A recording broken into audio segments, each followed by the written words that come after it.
Thank you very much again for coming to Dyslexia Awareness Day in the Capitol.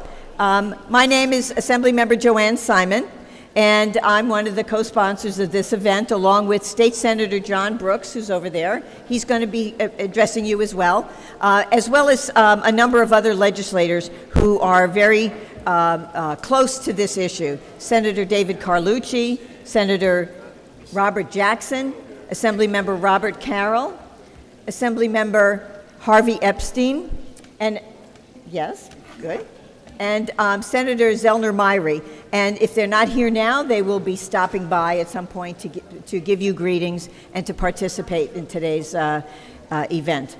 And also, because they have to get over to the Capitol for session, I'm going to start out by asking the chair of our Assembly Education Committee, Assemblymember Michael Benedetto, to say a few opening words for you. Thank you.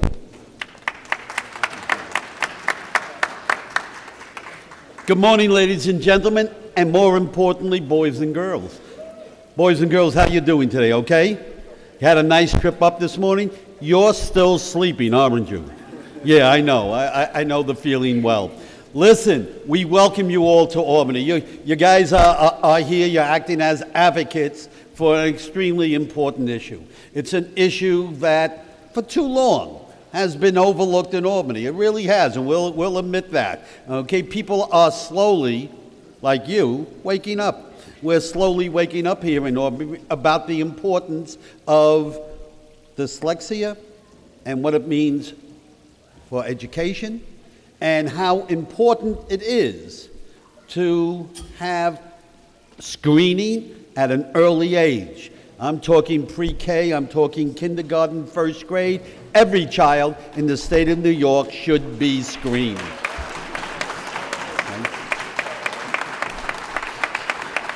And once they are screened, hopefully then they will be met with a force of instructed teachers on best teaching techniques to deal with dyslexia. It is a no-brainer. Educationally, we have to do this early on, and we can prevent problems later on. Now, the problem is trying to get the word out to all of the legislators in both houses to make them realize the significance. And if we invest some sum of money at an early age, we will save a lot of money later on in their lives. It's best for society, it's best for the children, and that's the way we're going. And so before I run off to session, I want to compliment two of the people in the Assembly that I know have worked tirelessly. They pester us about it, okay, is what I'm saying, okay? Assemblywoman Jo Anne Simon, Assemblyman Bobby Carroll. They're nonstop on this issue, and rightfully so. They will continue to be nonstop. You continue to keep on the pressure on all the Assembly and the State Senate, and also that guy on the second floor we called the governor. Let him know too, okay? In the meantime, we'll try to do your work for you and get everybody revved up on and hopefully with the budget coming on up, we will have an allocation in that budget for studies in dyslexia and early screening. Have a good day, everybody. Thanks for coming. Okay. Thank you, Assemblymember Benedetto. I was really happy to hear what he had to say today. So persistence matters. Emails saying, Mike, did you see this report? Matter. So I'm now going to ask State Senator John Brooks, who is the sponsor in the Senate of two of the dyslexia bills that we're talking about today. And he has a special message for all of you. Thank you.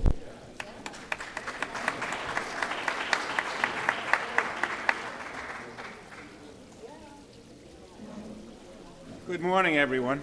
Morning. This in the 4 years I've been up in the Senate, this is a day I look forward to. An opportunity to reach out to some of the students that are affected by dyslexia. I had a chance this morning to talk to a number of them. In our discussions, you go back. I have dyslexia. I didn't know I had dyslexia until I was taking next to my last class in college when I was 28 years old. But in talking to the students this morning, you go back. You know how you felt when different things happened. Back in my day in the 1800s when I was in school, dyslexia wasn't understood or known. I'm going to get yelled at. Okay, all right. I won't start over, but those of us who are dyslexic know you often do that in reading. You start over, what did I just read?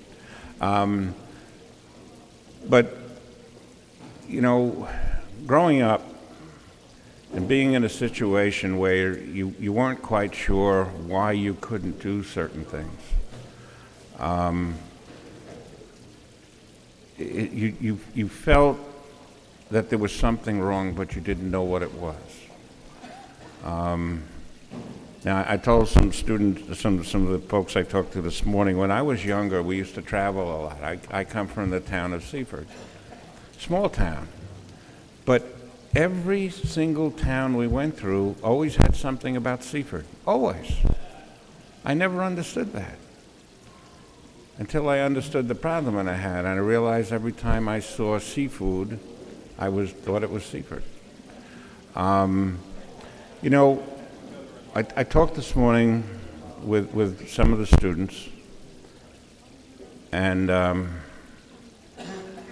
you know how you feel when you're in a situation. Let's say you're reading out loud in a classroom, and you know the teacher has each person take a paragraph.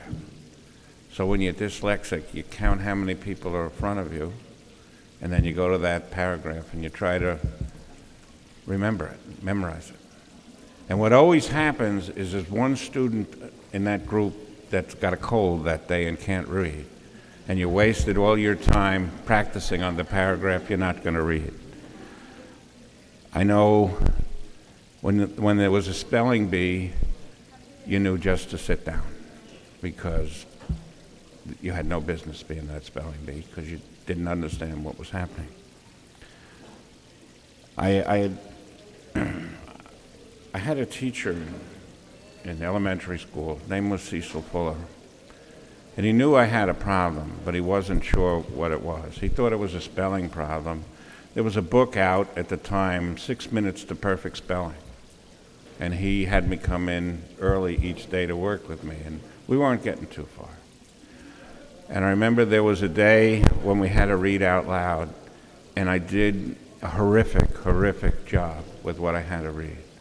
I was sweating and sounded like the biggest idiot you'd ever heard. Went through that. He didn't say anything.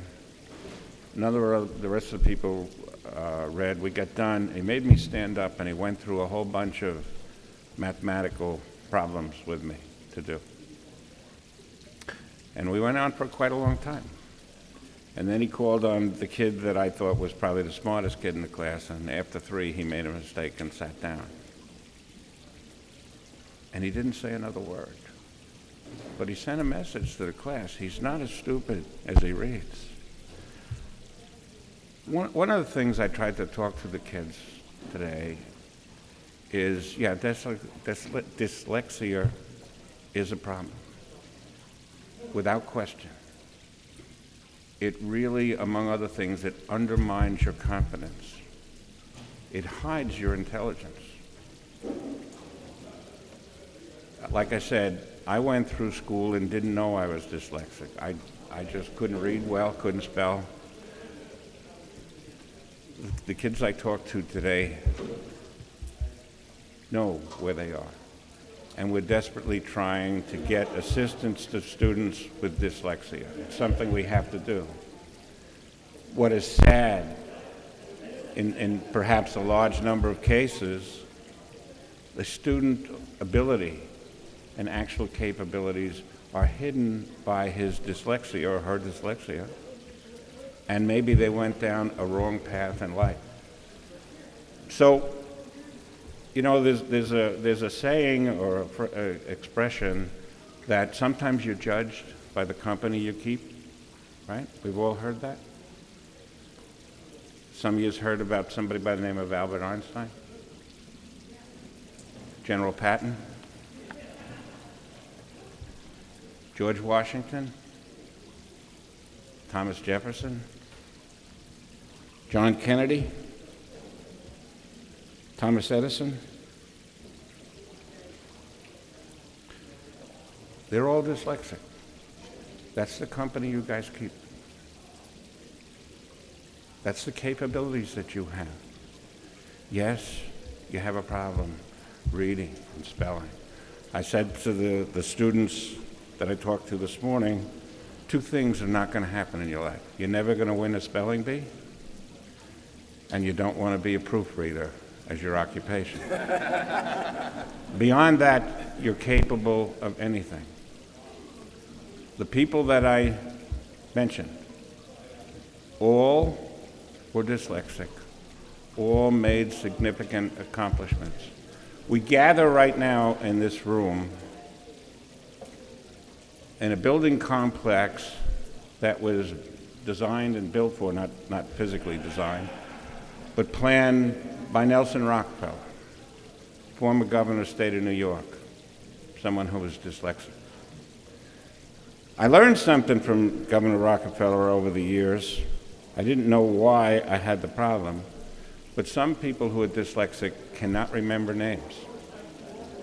Nelson Rockefeller, whenever he saw someone, says, "Hey fella, how you doing?" Because he didn't remember their name either. But he was capable of so much, and so are you. So my message to the students now is just one thing. You are capable of doing anything you want, except the spelling bee and to be a proofreader. Have the confidence. And I know what you go through and how you feel, and unfortunately, and I apologize, in talking to some of the students this morning, I went back to that time. I remembered how it felt, how much it hurts. I didn't know the problem back then. You do. You understand. You look at those people who are dyslexic and what they accomplished. You can do all the same things. You can do anything you want. You know, I don't want to talk about legislation right now. I want to talk to the students and let them know they are capable of doing anything they want.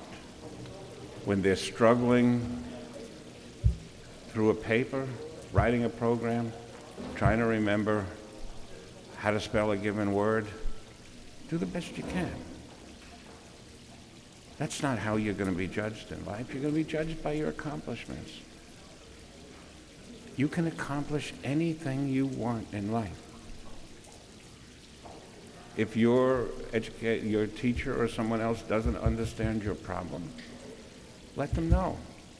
They may not even know what dyslexia is. When I was diagnosed, I said, "What's that?" The teacher said, the professor said, "Don't worry about what it is. I want you to look up people who have been dyslexic. When you look at that list, you got no excuses, because those guys did pretty well, and you can too." So I just, like I said, I had a chance to talk to the kids this morning. Some of them took me back, and so I apologize, because a few times I got a bit emotional, because I know what you're going through. We're trying to do what we can up here with legislation, but you know your problem, and you know you can overcome it. You have a creative mind. You're going to find different ways to do stuff. I told some people when I worked at Geico, we had a program that when you were moving up the company, you had to go to. And my dyslexia was glaring. at what I did. But there was also another section, was a mathematical analysis of an insurance company. We had just a few minutes to look at that and answer some questions. When the person that was running the program came over and he looked at what I was doing, and he just looked at me and walked away. When we went through the stuff, he wouldn't let me answer any of the questions others did. Then he came over to me, he said, "How did you do that?" I said, "What do you mean?" I said, I just see this stuff. He said, "We've been doing this for 20 years. Nobody ever got as far as you did, and it's all correct in 20 years." The point is, in your mind, those with the, you have talents, you have skills, look for them. And like I say, one last time, you can be anything you want. Anything you want. Yeah, you're going to struggle with reading. Yes, you're going to struggle with remembering names for many of us and some other things. But you have a creative mind. Learn to use it. Identify your skills and capitalize them. And I hope you enjoy today here in the Capitol. If you get up on the 8th floor, we're in 806, stop by. We're going to go, I'm supposed to be in session now, but this is more important to me, to be here with you. And if you have a problem at any time, and this is the truth because somebody took me up on it over the summer, if you want to talk to somebody, you can call the office and I'll be glad to talk to you. I know how you feel, but I know what you're capable of. So be the success you can be. Thank you all very much.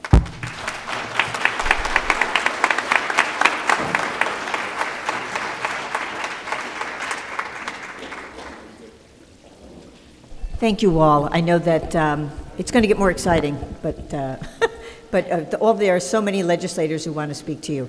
Next up, we have Assemblymember Harvey Epstein.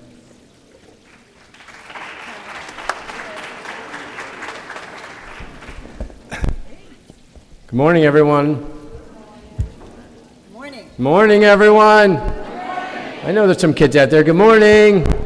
All right.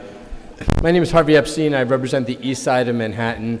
And like Senator Brooks, I'm dyslexic. I didn't know it as a child. It was really difficult for me to read, and my D's and my B's and my P's. I still have struggles with lots of language issues. Spelling is not my thing, and it never will be, as Senator Brooks points out clearly. But the most important thing that we can learn from these experiences is early detection. Both my children, I knew early on in their lives that they needed to struggle, so by the time they were in kindergarten, they were detected, and they got early intervention that really makes a huge difference. And that's what we really need to talk about. In the district I represent, we have 5 schools. We're doing pilot early detection for every kid in kindergarten. It's such an important thing that we need to do. If we can do early detection across the state, we can prevent so many things. This is the most important thing that we need to talk about. I know Assemblymember Simon has been a real champion on these issues, and the message I asked you to do is to communicate to us is really how important this is for you and your families. Unfortunately, we see in prisons, we see high levels of dyslexia in prisons. And it's only because people didn't get opportunities early in life. And so the message we all need to know is this improves lives, it changes communities, and makes a difference for all of us. So thank you for coming up here. Thank you for raising your voice. Please talk to other members in the Assembly and the Senate, and especially the governor, on how important this is, how important early detection will be, and really talk about your experience, because we all have personal stories here, and your stories mean so much to all of us. Have a great day, and thank you for inviting me.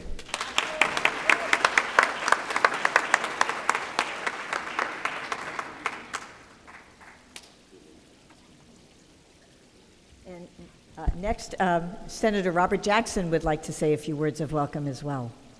Thank you, Senator. He is also a sponsor of some of our dyslexia legislation. Good morning, everyone. Good morning. It's a beautiful day in Albany, isn't it? Yeah.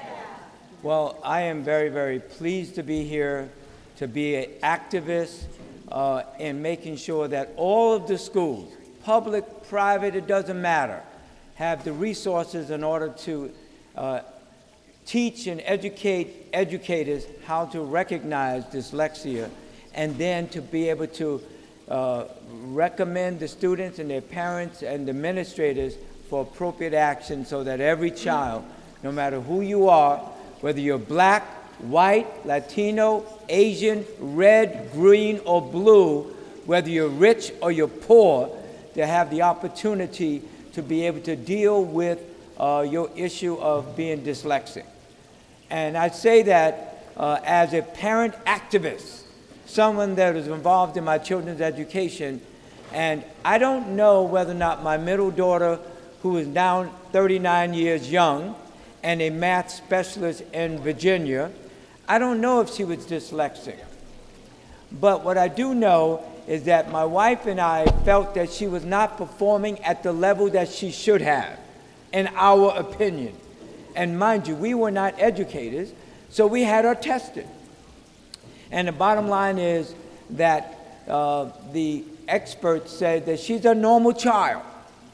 And we also had her tested by the resource group at school. And they said, no, she didn't need anything extra. So we gave her tutoring for about 1.5 to 2 years, paying for it every Saturday morning to make sure that we try to give her every opportunity to be the best that she can be. And she is the best that she can be. She's a specialist in math, and she loves math, and she's helping children to love math. But with Joanna Garcia, Joanna, please stand up and turn around. Joanna Garcia, if you don't know who she is a parent with a son that is dyslexic. And with Debbie Meyer, where's Debbie? Stand up, Debbie, please, and your son. Stand up. Now, Debbie Meyer, her son is dyslexic, and he's doing great. But I say to you that every child needs to have that type of success. And parents being educated about what the needs are of their children and making sure that the system, the Department of Education, or whatever it may be, gives us the resources so that our children receive the best education that they're able to perform to be. That's what this is about. And let me tell you, parents, you are activists. Do not be afraid to push and push and push. And the more knowledge you have on that, the better off you will be. But we formed with Debbie and Joanna and others the Dyslexia Task Force, Dyslexia Plus. And we were attempting to get $5 million from New York City to have a teaching program at City College to teach educators how to recognize and make recommendations about dyslexia. So the struggle continues every single day. And quite quickly, if you don't know about me, I was a parent activist at school, Parents Association, school board. I sued the state of New York because they were cheating our children out of billions of dollars. And the end result, we won billions of dollars, not only for the children of New York City, but the entire system. And I say to you, and we were watching last night Bernie Sanders. He goes like this, dun, dun, dun, dun, dun. But he's very, very, I say to you how important it is that we work together to make sure every child, your children that are sitting here, get to all of the learning and teaching that needs to happen so that they will reach whatever goals they're supposed to reach, and only God knows what that goal is. Could be the President of the United States, could be an actor, could be an engineer, anything they want to be. We cannot hamper their ability. We must work to make sure that we give them all of the tools that they need in order to be what they're going to be. I say that to you, and I thank you for inviting me, Madam Chair, and your special guest. I thank you for being here.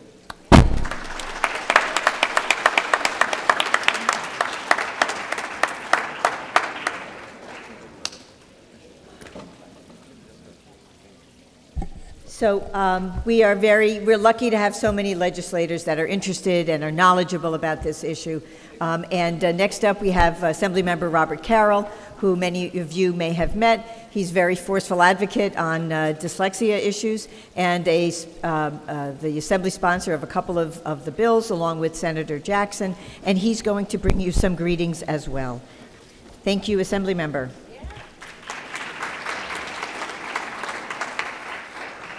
Good morning. Thank you so much, Joanne. And Joanne, thank you so much for putting together Dyslexia Day again. But we should not have to be here. This is totally unnecessary. I'll tell you a little bit about me. I'm dyslexic. I was lucky enough to be identified at the end of first grade. In the middle of second grade, I went to the Gateway School when it was located on the Upper East Side. Then for middle school, I went to the Windward School. And it changed my life. But it shouldn't have to have. This is not a special education issue. This is a general education issue.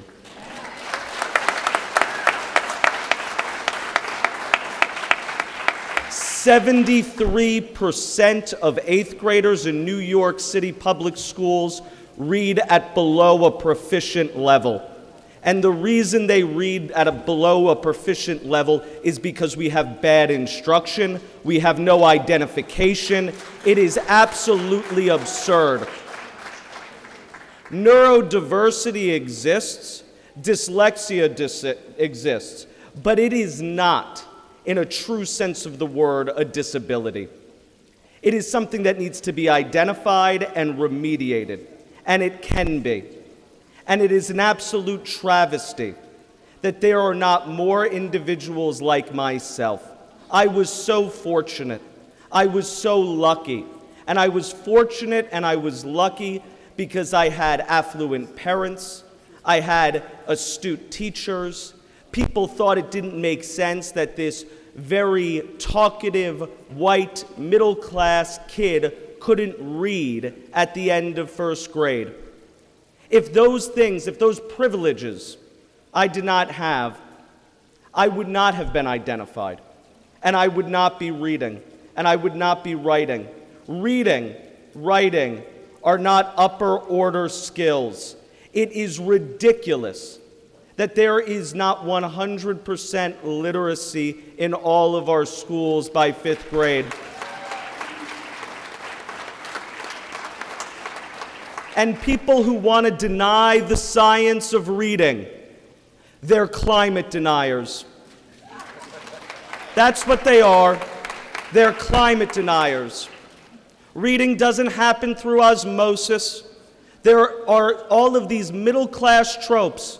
Go put books around your children, read to your children, expose them to the English language, and they will magically read. Well, you know what? I say we all go to Russia for 3 months and see if we expose ourselves to the Russian language, if suddenly we can read and write in Russian. I bet you we can't.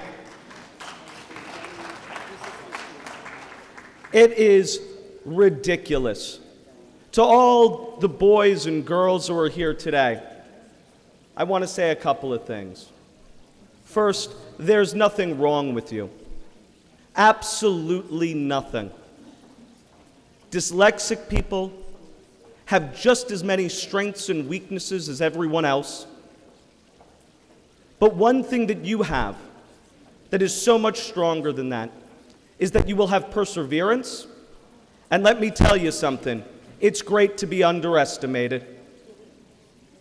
So I'm so thankful that we're here. I really hope we don't have to be here much longer. There's some great bills around universal screening, about curriculum interventions. I have a task force bill that I think is so necessary that we need to do to make sure that New York State gets on the level of about 10 other states. We are falling behind Mississippi. Mississippi screens every single student for dyslexia. Mississippi knows the science. Why does New York not know the science? And if our regents, if our educators don't get that, they are no better than the executives at ExxonMobil or Marlboro. They are deniers. Thank you.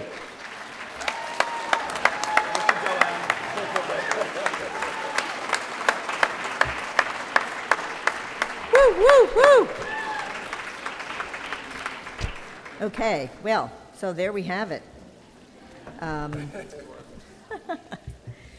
I want to first, this always happens. It takes a little longer to get going. So we will, in fact, have our keynote speaker. But I'm very, very, very grateful to have with us this morning somebody who is really a person in a position to make a difference. What we need in education is big structural change. Sorry to sound like Elizabeth Warren, but we do need big structural change because we know that we're not addressing the needs of kids when they come into our schools, that out of every class of 30 kids, 5 or 6 of them will be dyslexic, and there is nobody either at home or in school that recognizes what their difficulties are. And then we get caught up in the self-esteem issues and the circular conversation about whether or not they're working hard enough, et cetera, et cetera, et cetera. So, but it's real important that we know that we need early identification. We need early identification because we know we can identify kids at risk early on when they're best likely to make progress with the right kind of instruction. And we know that we need to train our teachers to understand how to address kids' needs. Because the reality is probably 40% of our kids need explicit direct instruction in reading, and they're not getting it. They're not all dyslexic, but they're not getting that instruction. And our kids with dyslexia might need a little more intensity. But the reality is science-based, research-based, effective methods of teaching reading work for all children. So we won't be leaving anyone behind if we actually have big structural change, right? So this is my pitch here. But I'm delighted to ask our Chancellor of our Board of Regents, Dr. Betty Rosa, to say a few words to you this morning. Thank you.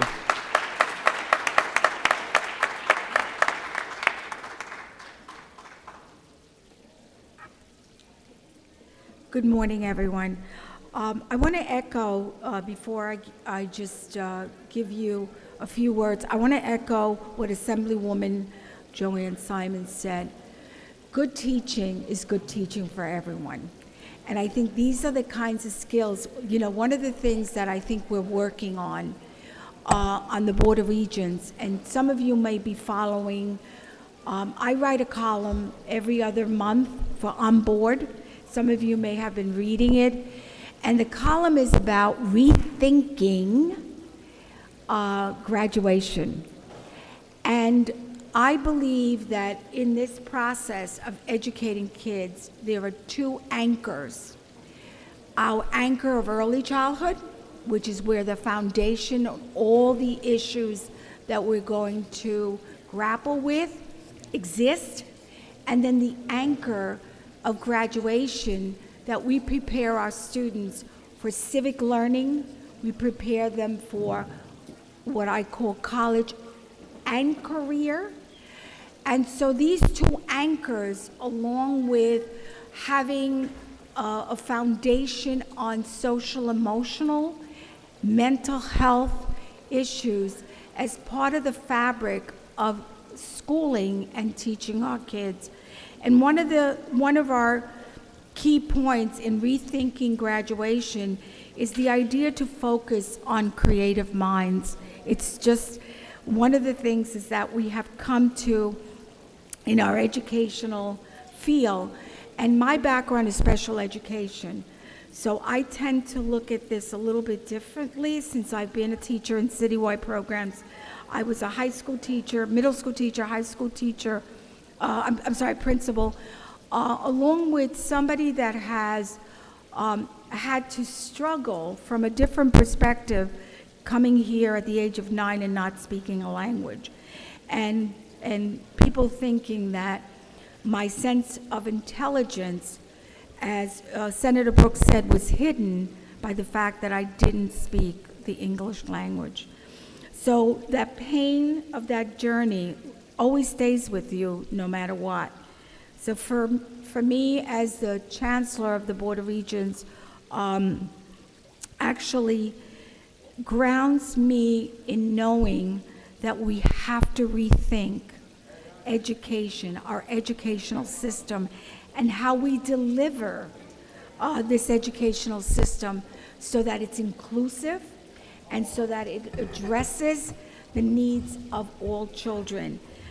Today, what I want to briefly share with you, that in that process, we're having local judicial meetings. Please attend them. We need you there to hear your voice, to hear your children's voices. In this process, we're asking you to share with us your very, very best thinking in terms of your experiences. One of the things that we're focused on as well is the idea that our children need to receive detailed assessments to identify the best support that we can give them. We have to develop interventions that target children's individual cognitive difficulties. We have to have better understanding of brain research and how the brain functions. Because too many times we have these very narrow views on how to address the issues of our children's learning process. There are amazing programs out there. There are programs that even use artificial intelligence to address the issue of how do you almost look at the brain and how the brain functions. Many of you are familiar with those programs, but more importantly, it's getting our teachers to be all teachers of knowing how to teach children with dyslexia. And when you have a groundwork and you have a foundation that teachers know how to teach all children, then we will be in a better place. The final thing I do want to leave you with is, in our rethinking, we need, as I said, your voices.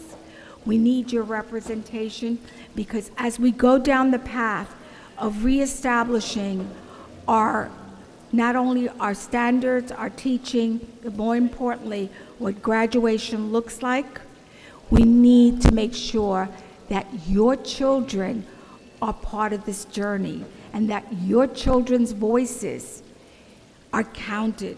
And therefore, as we look at our creative minds, and I look at them around this room, we want to make sure that we in this institution give them the very, very best.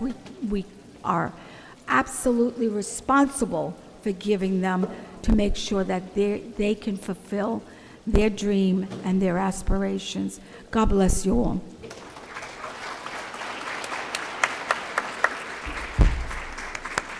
Thank you so much, Chancellor. Let me just find my right piece of paper here.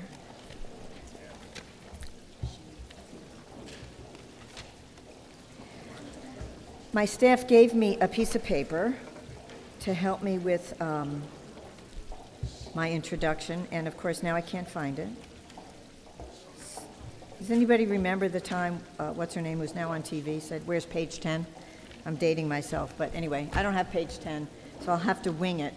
But first, what I want to do is just thank everybody who's here again. I want to thank everybody who's tabling, Literacy Trust, Teaching Reading Now, Da Vinci Education, Scanning Pens, the Ogstar Reading LLC, HMH, Teach My Kid to Read, the Reading League, Learning Ally and Everyone Reading, Decoding Dyslexia, Mary McDowell Friends School, Windward, and I don't know if we have any other schools represented here, but I want to thank all of you for coming.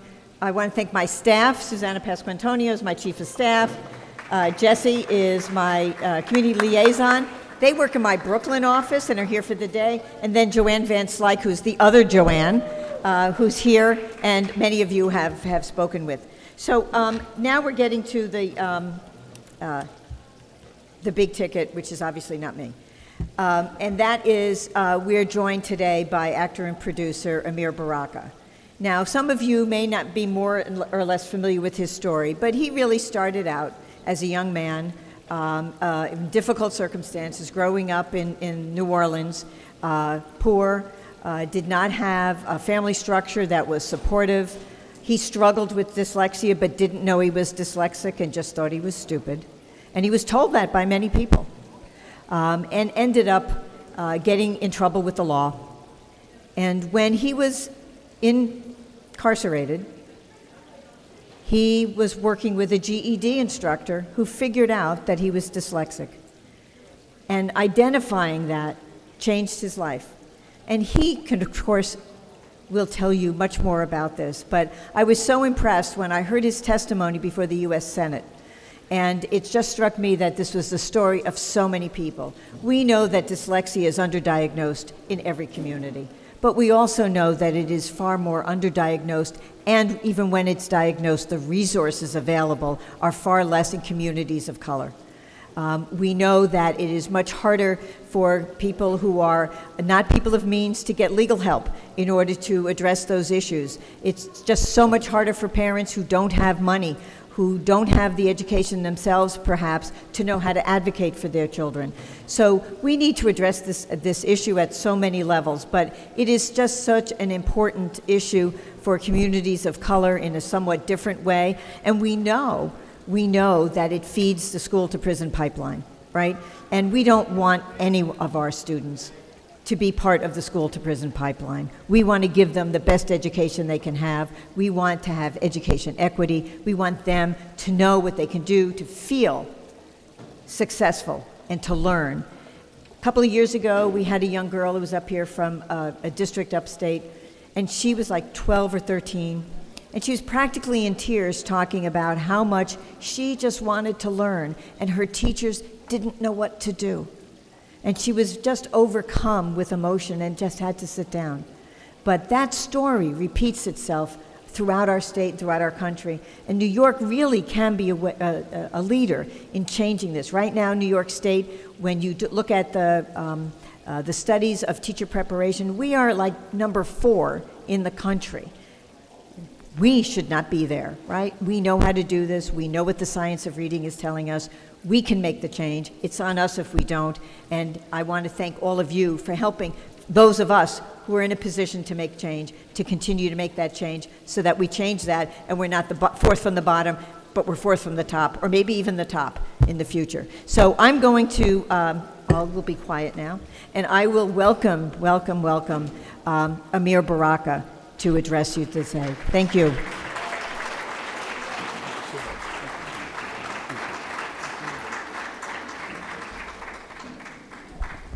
Thank you, thank you. I first want to give glory to God because I have to do that.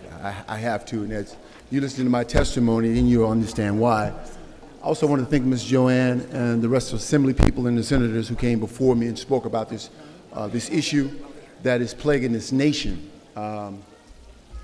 It's been too long. It's just been too long. I mean, dyslexia has been around since the late 1800s, and yet we're still fighting with this, and yet we're still, me personally, I'm going through every crevice, from the projects to prisons to poor neighborhoods to talking to mothers to the United States Senate to news stories, whatever it is, I am always raising my voice based upon this issue because this issue almost destroyed my life. I want to thank the parents that came out to support their children. I see an African-American brother here, a couple of African-American people here, and I'm so grateful that you guys are here based upon this, because this issue impacts us disproportionately because we have no idea what it is. Many of us in these poor communities are working 3, 4 jobs. We don't have time for the kids. So we're doing this, we're doing that. It's so much that besets African Americans. So I want to applaud you and thank you for coming out, as well as my brothers and sisters, my Caucasian brothers and sisters, my Asian brothers and sisters, whoever it is here. I want to thank you for coming out as well, because I know you love your children. And with that being said, you know, as I was coming here, leaving New Orleans, coming here to New York, I had to walk through a screening detector, and it hit me. I said, America have these screening systems when you go through the airport because they're trying to protect their citizens from terrorism. They're trying to protect their citizens from terrorism. But yet we don't screen kids, and these are our citizens. They're our most precious gifts, children. And I just thought about that. How ironic. It doesn't cost much to screen a child. Not at all. Not at all. The remediation, yes, it may be costly, but it doesn't cost anything to screen a kid. But yet America has screening detectors throughout the airports. Throughout this building, there was a screen. I had to come here and take my belt off, take everything off to make sure I didn't have a weapon, to make sure I wasn't causing harm to anyone in this facility. But yet we don't do that with our kids. Think about that. When you get time, just think about, ruminate on that for a moment. There are a lot of things that I want to say to kids. First and foremost, kids, I want to tell you this. I know what it feels like to be you. More importantly, I know what it feels like to be you to the third, fourth power. Because what you have is loving parents. Some of you guys are in great schools. Like my dear sister here. Would you stand up, please? Mrs. Right, yeah. Miss, give me your name again. Miss Debbie, Miss Debbie. I've been knowing Miss Debbie for quite some while. Miss Debbie has the resources. She's put countless of hours and thousands of dollars into that boy. And thank God for that. And what you guys have done with your children. But let me tell you this. I came up in the Callio Housing Project. There was no resources. There was no dyslexia screening. There was none of that. Either you were smart or you were dumb. And I fell into the latter. Both brothers and sisters went off to do extremely well in school. I knew something was wrong with me in the 3rd grade when I could not pass the spelling test. I had struggled, so what I would do is every Friday, I would skip school and go sleep into the project hallways. That went on for a while, and my mother would beat me and tell me, well, why can't you be like your brothers and sisters? What's wrong with you? Why are you so dumb? Why are you so stupid? Why you can't learn? Why you don't want to learn? Never understanding my problem. So this pushed me further and further down the rabbit hole. Up around about the 6th grade, I was in middle school, and there was this beautiful girl named Tyra Lawson who I was in love with. And Tyra and I was in the same English class together, and the teacher called upon me to read. Now, you knew that was a problem. So I got up before the classroom, and I floundered through the entire chapter. And the teacher held me up there for about 15 minutes. Kids began to laugh. I began to sweat profusely. I was embarrassed. I knew that day I was going to be a dope dealer. I knew that moment in my life that I was going to be a dope dealer because I had seen guys in my neighborhood, seeing the way that they made money, so I had to escape. I had to figure out in my mind, how can I make money? Because I knew the conventional way was not for me, because I was dumb, because my mother said I was dumb. I was dumb because my brothers and sisters said I was dumb, just because I couldn't read. So I embraced my dumbness and took to the street life. Like so many men, our prison systems are replete with men and women that cannot read. Senator Bill Cassidy and his wife and I, about last year, we went into Huntsville Correctional Facility and screened 100 men and 100 women. It was around 56% of them were dyslexic. This is our prison population. So then I began to think, wow, are they allowing people, do they want this because the prison populations are manufacturing free labor? Free labor, so it's free labor now. It's free labor. And so many people are doing free labor in prison. So why would I educate you in prison? Why would I want to get you screened and remediated while you're in prison and you're working for me? The objective is to keep you here and allow you to spend 10, 15 years working for me for free. I left the prison system with $80 after a 4-year prison sentence. $80. $80. They probably made millions off of me. So what happened was I continued on. I began to get into this life, and it began to snowball. And so I was out. I had no hope. I had no love for anyone else. I had no compassion for no one else. I was mean. I was angry. I was frustrated. All these troubles for a young boy and a young boy of color, which was very difficult. Your mother, young man, hugs you. I seen you laying on your mother. I didn't have that opportunity. My mother was out busy working, trying to get things done, while I was constantly falling behind. Now, I say this. Poverty has nothing to do with someone committing crimes. It is your poor morals and poor values and self-imposed limitation. I had a self-imposed limitation. I couldn't read. That's why I committed a crime. That's why I sold dope. I had to figure things out. And so many brothers and sisters, when you talk to, when I go into these schools, so many of them who can't read or can't write, they go to the street life because that's their immediate way of making money in the hood. If I was living in Alabama, if I was living in Tuscaloosa somewhere, the farmland, I would immediately gravitate to farming or something like that. Gravitate whatever I could see to make money, race car driving, whatever it may be. But I gravitated to my immediate way of making money, and that was dealing dope. That's all I saw in the projects of New Orleans, and I chose that. I don't want your children to choose that. I don't want no other kids to choose that life or even think about choosing that life. It is incumbent upon this great state, it is incumbent upon the United States of America to address this issue and resolve this issue. Now, it took me going to prison, as Ms. Simon said. I was in prison and I said to myself, I have to learn to read because I realized if I don't face this giant, I'm coming back. I knew when I got into prison, I knew that I was going to come back if I didn't try to learn to read. I got to prison, I was 23 years old. They said, Ameer, you're reading right at a third grade level at 23 years old. So it was 31 of us on that bus. Only one person on that bus had a high school diploma. One. 32 black boys, men that were on that bus. Only one of us had a high school diploma. So you got busloads of black boys, busloads of people going to the penitentiary who cannot read nor write. But I made it up in my mind. I said, I have to face this giant. So what did I do? I didn't play sports when I got there. Only thing I did was every word I didn't know how to read, spell, I wrote it down. And I had notebooks this thick of words. The, tomorrow, yesterday. And I memorized thousands of words for 4 years, just memorizing word after word after word. I didn't fritter away no time. So all I did every night, every day, I got out of the fields. They work you in the fields in Louisiana. You have to work. So I was in the fields in the morning and in school in the daytime. And at nighttime, I would sit up at nighttime, how, H-O-W, improve, just going over words over and over and over until I was able to pass a GED class. It took me 4 years. I went from a third grade level to a fifth grade level to a sixth grade level to an eighth grade level. I just kept climbing the charts, but that was hard work because I was memorizing, and that's not the correct way to read. So I got out of prison, did some things with my life, became a model, became an actor, produced some films, and I said to myself, I have to advocate for people. I have to advocate for those that are coming behind me because I'm all right.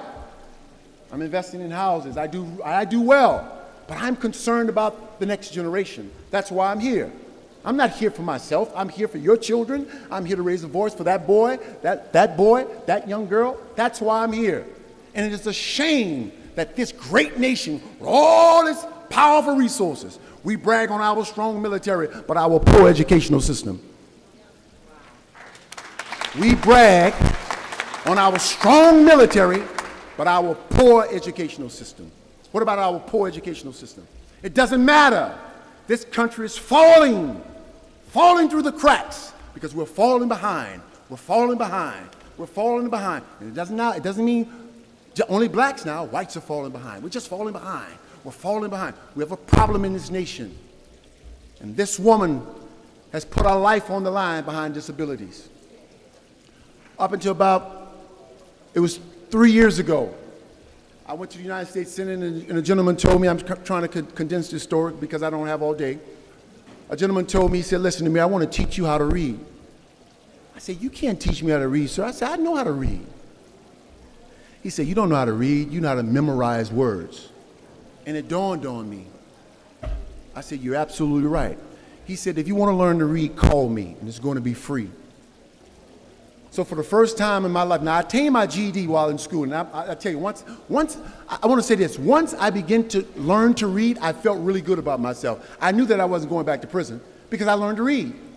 I knew that I wasn't going back to prison because I learned to read. Frederick Douglass said, if you keep the Negro ignorant, the Negro will remain in slavery. When you can't read nor write, you feel bound. You're beholden to someone else. Someone else has to read for you. Someone else has to write for you. More likely they have to talk for you. So I didn't want that anymore. I didn't want to become a slave. I wanted to be a free man, and reading was my only way out. So I took up on this challenge, Mrs. Joanne. He said, Ameer, do you have a computer? I said, yeah, I have an Apple computer. He said, we can't use an Apple, we need a Dell. So this gentleman mailed me a computer. And for 15 months, if you don't believe me, you can go to my website, kingbaraka.com. The story is there. For 15 months, I was on a computer getting remediation, 1 hour a day for 15 months. And within those 15 months, I probably missed 8 or 9 days because I was determined. And once I began to understand how this thing works, I said to myself, had someone given me this when I was in the 2nd or 3rd grade, I would have never gone to prison. Never, never, never. Even while raised in poverty, because I was a great athlete. College was looking at me. I was always a handsome guy. So colleges wanted me. Had no problem. I had no problem. The girls liked me. I had no problem. My only biggest problem was I couldn't read. So I broke free from that.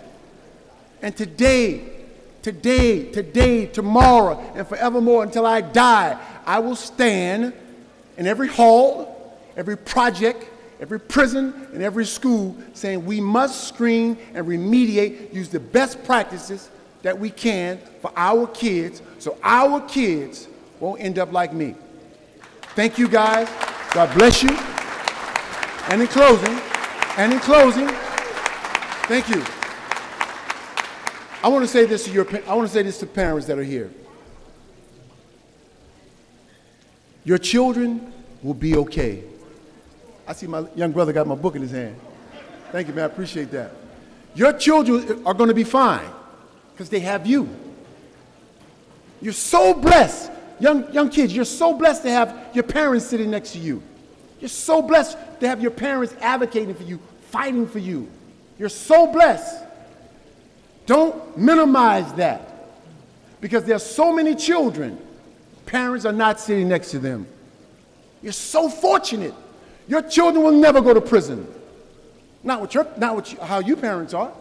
Your children won't go. But think about the others out there around this nation. Parents aren't there. Daddies aren't there. Teachers are not there. No one is there. God bless you, and God bless America.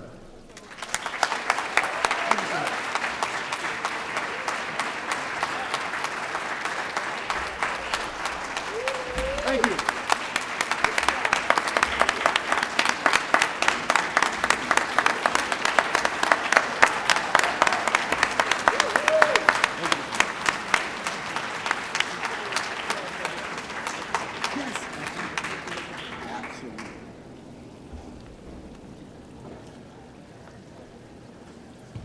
So, wow. Thank you, Ameer Baraka.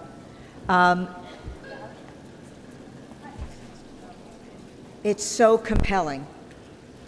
Our stories, his story, the story of so many lives that have been lost to dyslexia because those of us in education didn't know what to do.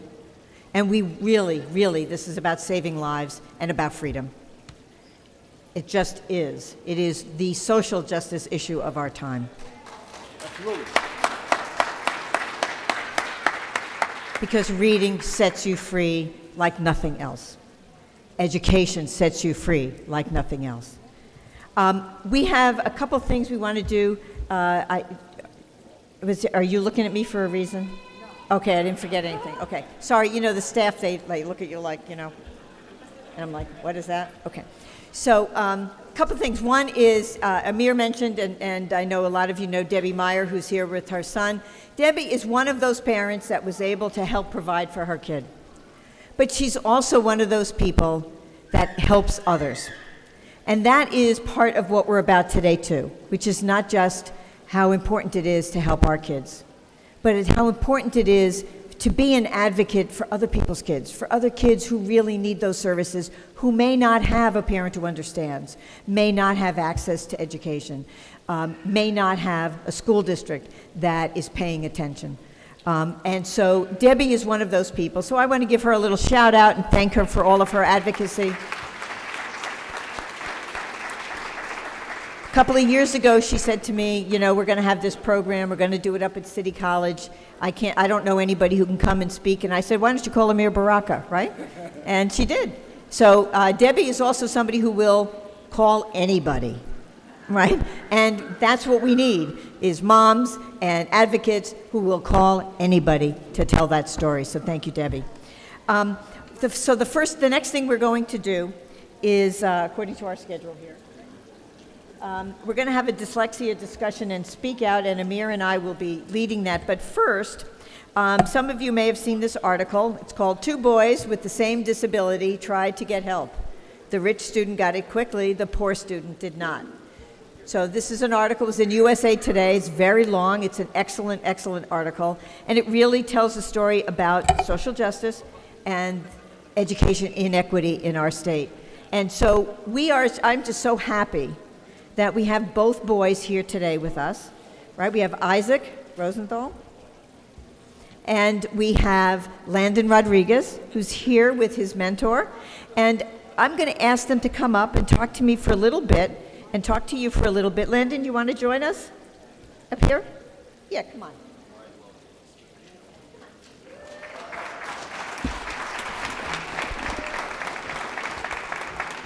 You want to sit at the table? Good, that works fine. There you can go.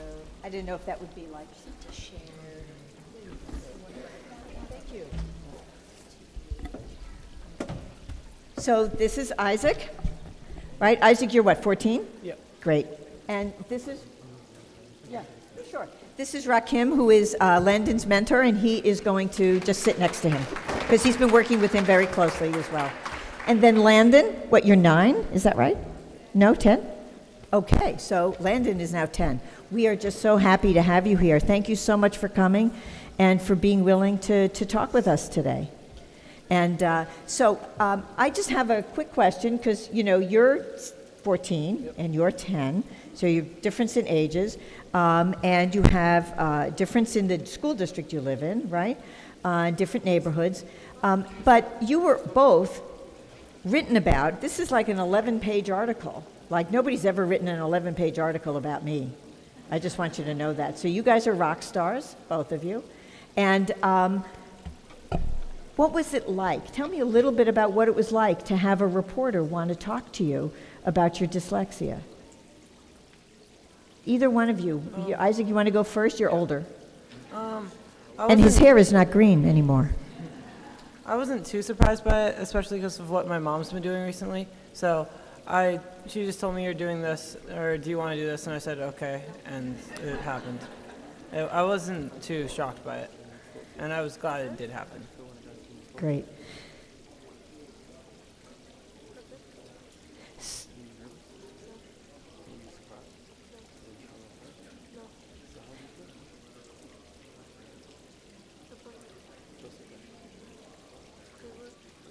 So, Landon, can you tell us a little bit about you know what was going on for you, right? And you were maybe you were having trouble in school. You weren't able to read as well as you wanted to, and then the reporters came to talk to you and to your mom. Can you tell us a little bit about that? You can speak into the microphone. I felt important. He said he felt really important with all the attention really he was important. getting. Yeah. Well, that's good. You are important, and it's really important for all of us to have you here today. So, did the reporter understand what you were feeling and what you were talking about and about your reading? Yes. And how did you explain that to the reporter? Can you share that with us? Well, for us, when the reporter was with me and him, he got to see how we interacted. So we were, just going over some basic words and stuff like that. And he saw the frustration that Landon was going through at the time. So he kind of got the gist of that, and that's what opened up the conversation for it. He was like, "Well, what's wrong?" And then Landon would elaborate on how he doesn't understand it and so forth. Great. So. You're in a special program now, right? Do you like that program? Yeah. And do you have new friends in that program? Yeah. And what about that program is working for you? What is it that you like about the program? What's important about it for you? Can you maybe move the microphone a little closer to him? Yeah.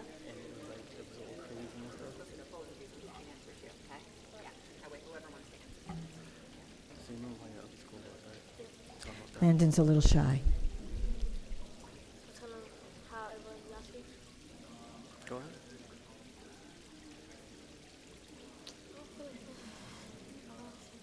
So from what I noticed, in his previous school, he couldn't learn anything because it was so disruptive.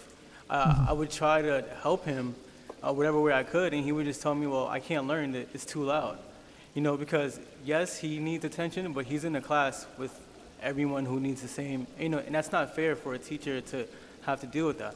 So what I've noticed is just the absence of distraction.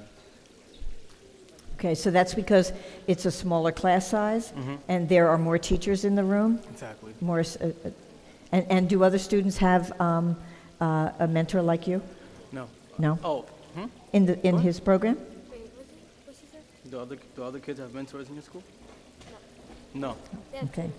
So Landon, you really are important and They have special. tutoring. So that's great. So Landon, maybe you and Isaac, maybe there's something you want to tell people here that will give them confidence. Do you have any message you'd like to share with people? No? Okay. Isaac, what about you? No? Okay. Okay, they're like cool. And okay, so I will let you go. Thank you. Okay? Out of school. And then Ameer is going to join us, and we're going to do our speak out, okay? Thank you, boys. I appreciate it. Thank you, Landon and Isaac.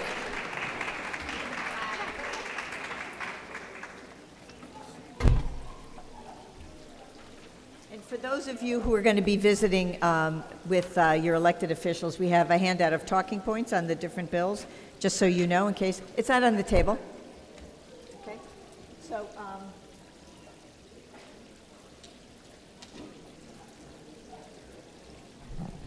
So Ameer is doing the star thing and meeting people. That's okay. And so we're going to do a speak out. You know, a couple of years ago we had a town hall because we had a bill that required the use of dyslexia in IEP documents or any of the eligibility documents. And so many schools were telling parents, oh no, we're not allowed to do that. And so many educators believed that they weren't allowed to do that, which really wasn't true. So we passed a law to say, you have to use that word. If it's appropriate, you have to use that word. You cannot be prohibited by a school or by a school district or by the principal or by the superintendent from using that word, either dyslexia, dysgraphia, or dyscalculia. And we did a big group met from around the state to engage with the State Department of Education, and the State Education Department has come to this Dyslexia Awareness Day for the last several years, and I'm very pleased that they're here and listening to everybody's stories and learning more about dyslexia and how we can address this issue. But also, we did like a little testimony. We asked people in the audience to come and talk about what it is they wanted the State Education Department to know in order to come up with the guidance, which is, by the way, on the website. If you ever need the link, we can get it to you, but it's on the State Education Department's website. It tells schools, and it tells parents, and it gives you frequently asked questions, and it tells you what that path is, and it's very instructive. So I want to encourage everybody to look at that. But in the meantime, we also found that people really enjoyed coming up and talking about their stories and about the needs that they had, either the adults and what they experienced, or maybe the young people talking about what they were experiencing, the parents who were frustrated with the lack of support from the school, et cetera, et cetera. So we're now going to do a speak out here which I know some of us in the city have done a lot of speak outs. We come up and talk about the issues. And so I am going to open the floor to anybody who would like to come. Would you like to come and speak, sweetheart? Okay, come on up. Come on up. What's your name? Cassidy. Cassidy, okay. So Cassidy, I'm going to hold the microphone. You can turn around, right? So what would...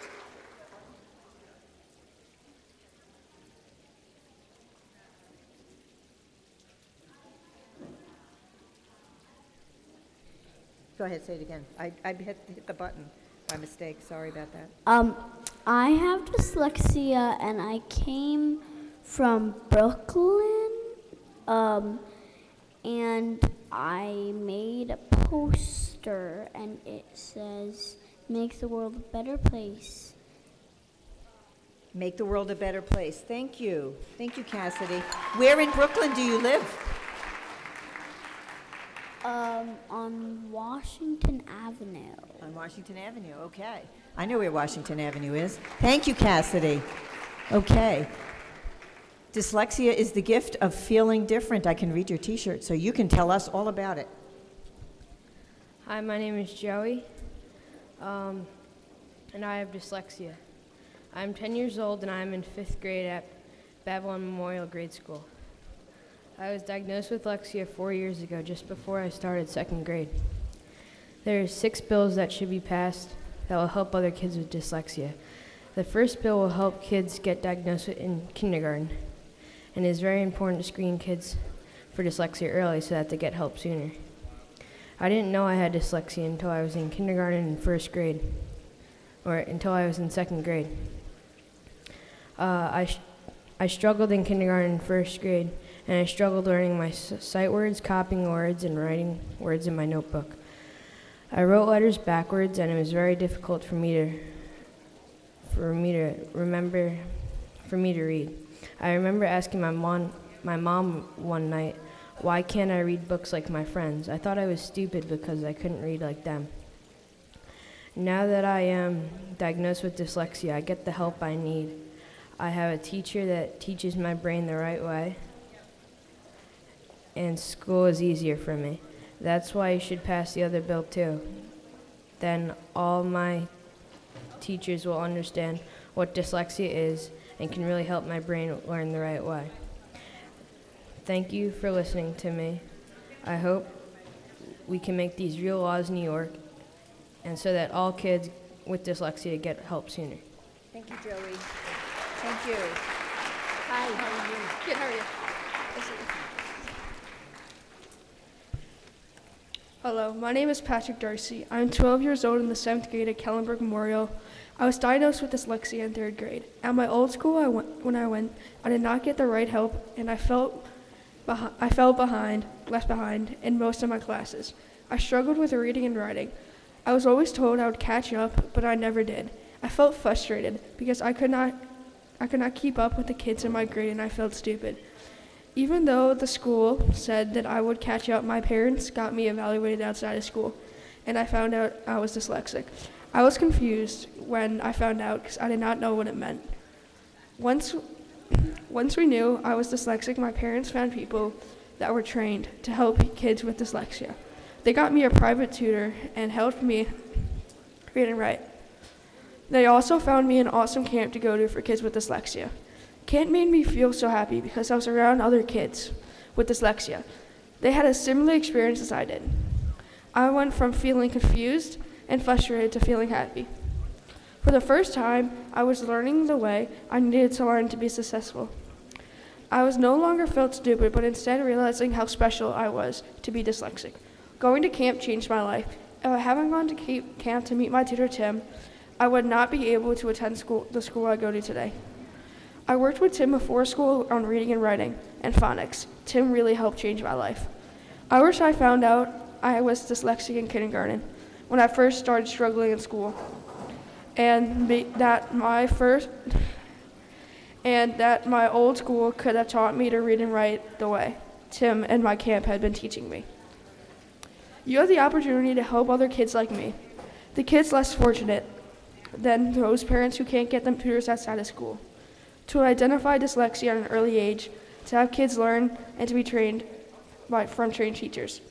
There are 5 bills up for review, and I hope you will pass them, that they will help the other kids with dyslexia. If you can get these bills passed, maybe other kids will not have to feel as I did before they can learn like everyone else. Thank you. Thank you so much.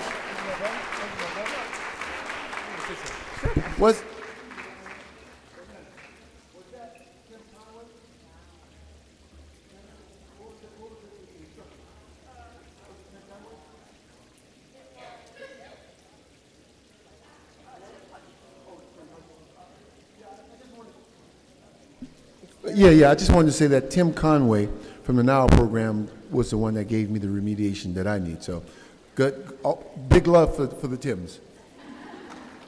Thank you. Anybody else? Yes, ma'am, come on up. Come on down and tell us what you'd like to say. This is our first year here, and I'll be brief, but hopefully powerful in conveying the urgency. As Assemblyman Carroll said, it's ridiculous that we have to be here, but we're here and we need to move this forward. And one of the primary reasons is to advocate for all children, but my son came to us, he was diagnosed in 3rd grade, and came to us 2 years later and said, you know, Mom, I feel really, really smart, but I think my teachers think I'm stupid.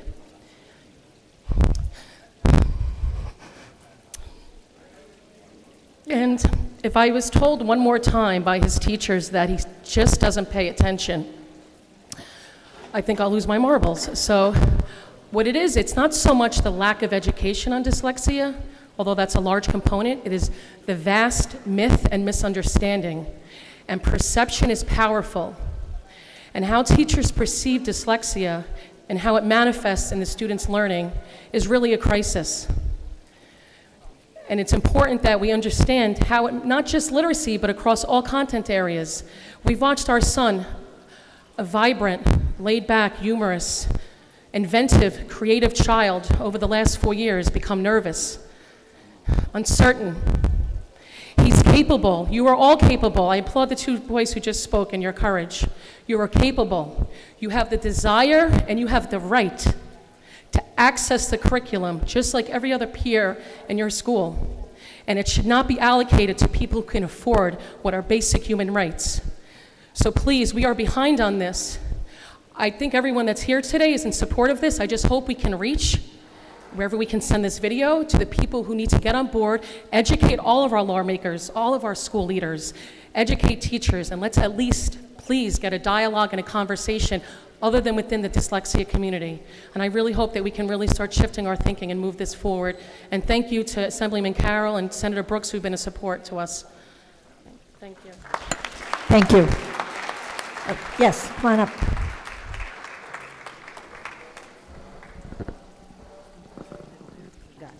Okay.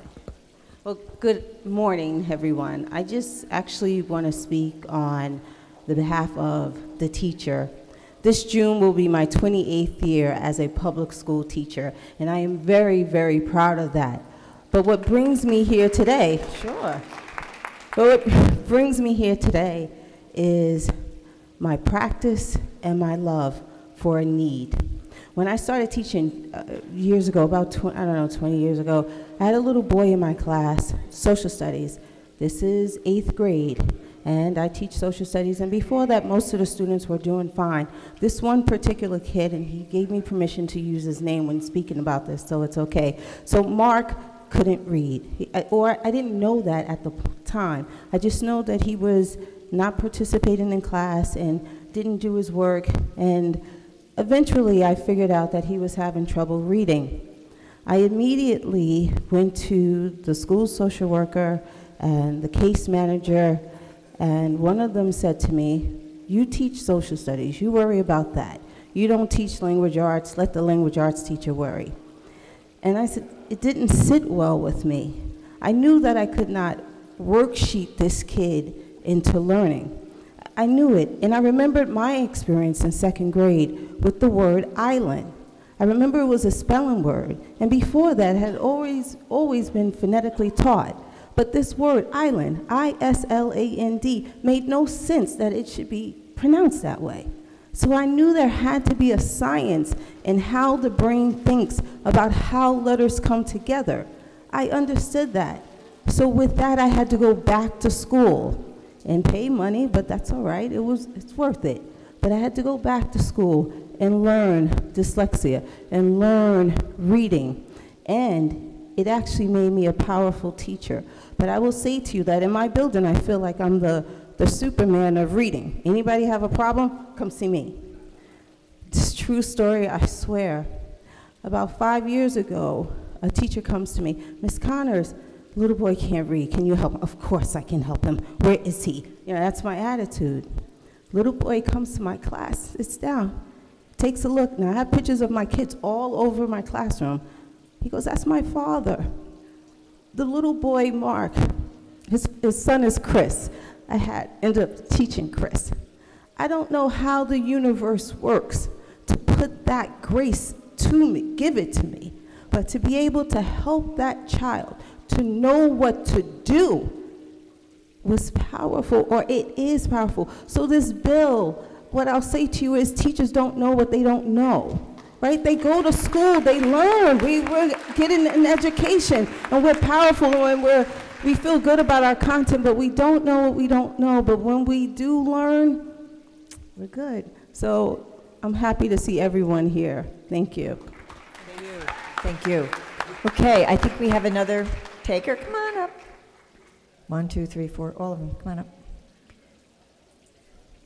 So introduce yourselves, tell us your names and who you are and why you're here and what you'd like to share with the audience. I'm Charlotte, and I go to Mary McDowell. I'm Natalia, and I go to Mary McDowell.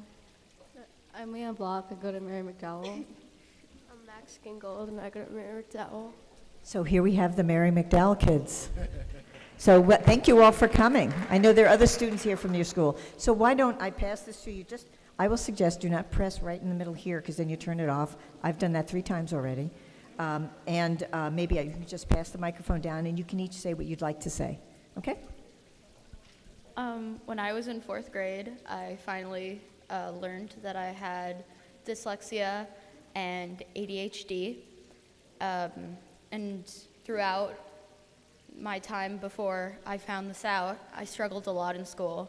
Teachers would also, like a lot of kids, they would tell me like, oh, you're just not paying attention, you're not focusing, you need to do better. And I just thought that, oh, I need to pay attention more, I need to write better, I need to learn.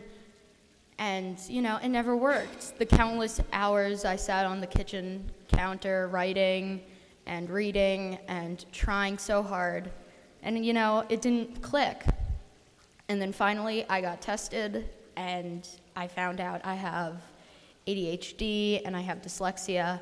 And then the public school that I went to was like, well, you should really send them to a school more helpful for them. So I went to Stephen Gaynor for 5 or 6 years, I can't remember, and they really helped me. And I learned how to get more on the reading level that I am on now. And then finally I graduated, and I went to Mary McDowell for high school, and I've really become more of a person that I'm comfortable with in my educational level. So yeah.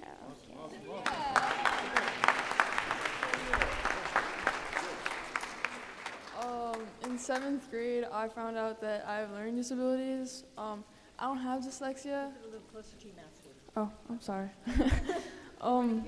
So 7th grade was when I found out that I had reading comprehension problems, and basically I went to UNIS, which is not a great school for kids with learning disabilities, and so they put me when I take a test, they put me out in the hallway because they thought that I should be alone, and that was more helpful for me, which was not. And then I went to Mary McDowell, and they helped me way more with my learning disability, and I found I was so much more comfortable with myself. And at UNIS, my old school, I I was failing, and now I have all A's.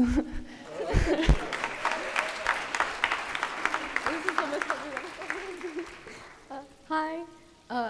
I don't like public speaking that much because I am dyslexic, so it's always been hard to like go in front of crowds and like talk talk because I like would be really nervous and I'll like shake and fall and stuff. But in 2nd grade, I was diagnosed with dyslexia. I was at a private school in Brooklyn, and so I was always like separated for classes and like English and stuff. But so I was there for like all of 2nd grade and the specialized classes, and it was just like really frustrating seeing everyone else like leave the special classes because they were like, I don't know, like able to do better. So it was just like me at a point and the teacher. So then I transferred to Mary McDowell for 3rd grade, and this is my 7th year. I'm a freshman now, and it's helped a lot. And I'm real comfortable with myself and reading and like talking in public clearly. And it's just been a really helpful experience and good experience overall, I'd say. That's good. Yeah.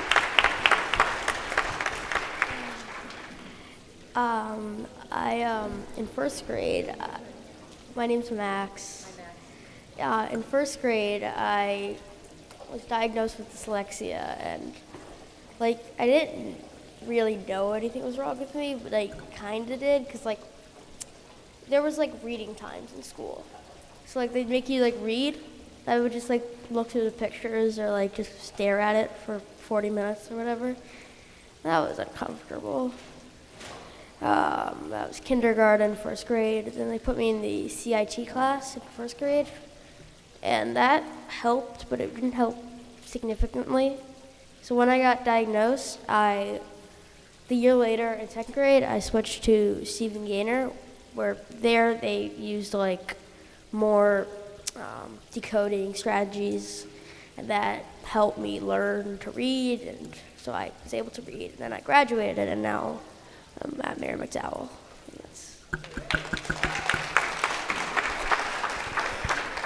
So one thing that I think comes through of all of your stories, right, is that you started out in a school that often didn't understand how to help you.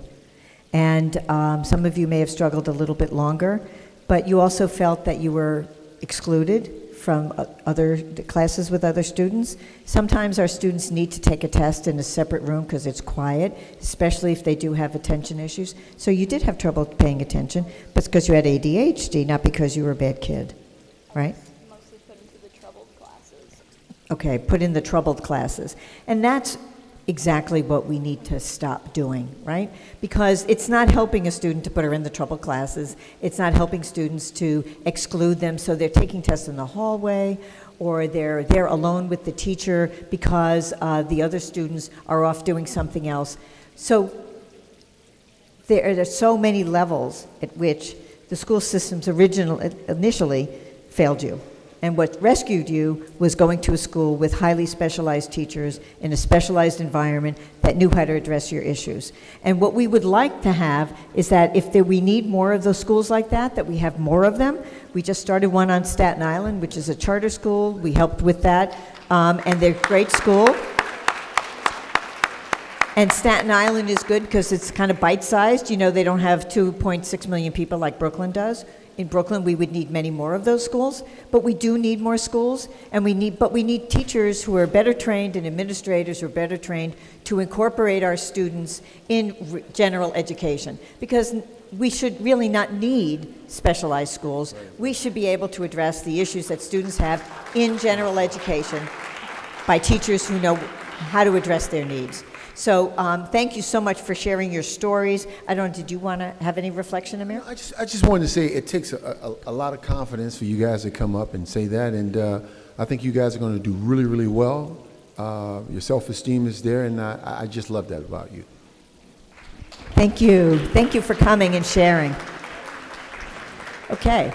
Did you want to say something, sweetheart? Come on up.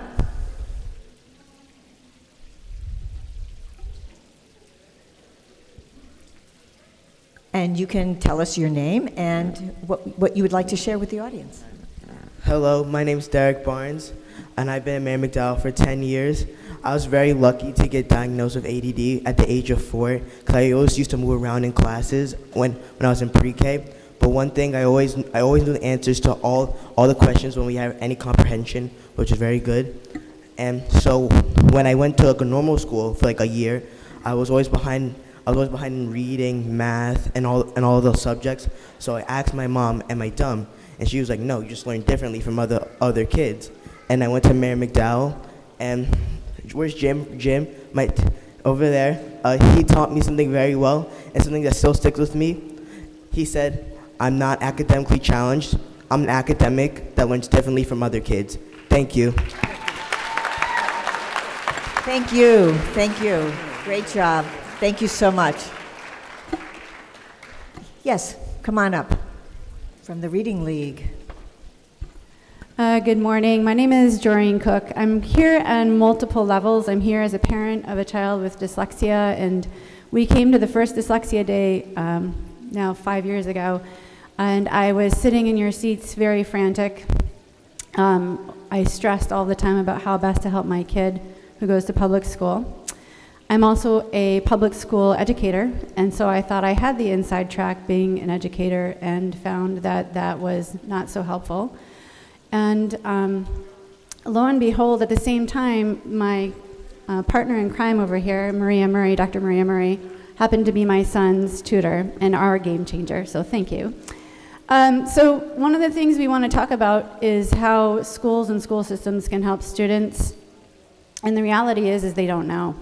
They don't have access to the knowledge. You all have the access to the knowledge, and the way our system is in public education, they don't have that access.